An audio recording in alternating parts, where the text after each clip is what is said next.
Paxtakor tumanida joriy 2025-yil g'alla yetishtirish mavsumi qizg'in pallaga kirdi. Ayniqsa tumandagi Paxtakordagi fermerlar bu yilgi mavsumda faol va samarali ish olib bormoqda. Mazkur uyushma tarkibida 31 ta fermer xo'jaligi faoliyat yuritmoqda.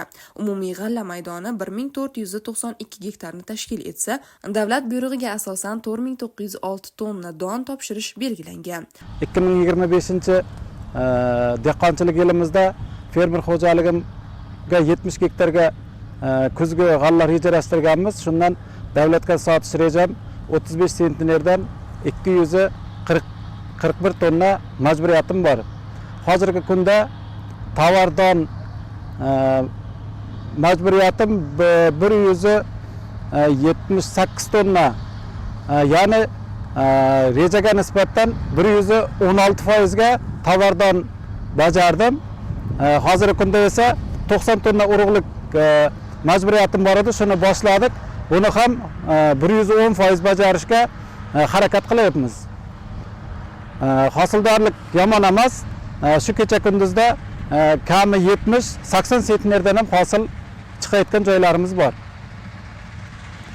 Kombaynlar mana ishlab yotibdi. Yoqilg'ilar hammasi yetarli. Yuk tashish avtomashinalar yetarli. Hozir g'allani nesnobud qilmasdan davlatimiz xazinasiga topshirishga harakat qilyapmiz. Hozirgi kunga kelib ushbu rejaning 62% bajarildi. Ya'ni hozirgacha qariyb 3042 tonna don yig'ib olingan. Hali o'rib olinmagan maydon hajmi esa taxminan 700 gektarni tashkil qilmoqda.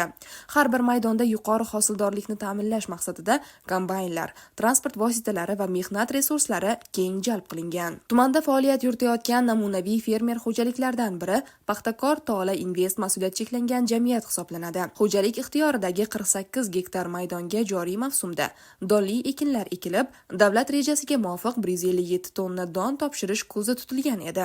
Ayni paytda xo'jalik rejani 97% ga bajargan holda faoliyat yuritmoqda.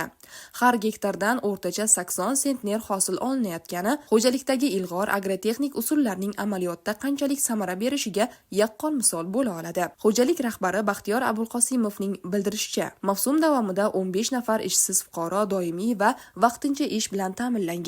Ular g'alla o'rimi, yig'im-terim va tashish ishlarida bevosita qatnashmoqda. Bu esa hududda aholi bandligini ta'minlash hamda ularning daromadini oshirishda muhim ahamiyat kasb etmoqda. Paxtakor tumanida g'alla o'rimi yuqori tashkilotchilik va samaradorlik bilan amalga oshirilmoqda. Barcha xo'jaliklarda mehnatsevar fermerlar, agronomlar va ishchi xodimlar zaxira imkoniyatlaridan unumli foydalanib, davlatga belgilangan hosilni o'z vaqtida va sifatli topshirishga intilishmoqda. Mavsum oxirigacha reja to'liq bajarilishi va hosildorlik ko'rsatkichlari yanada oshishi kutilmoqda.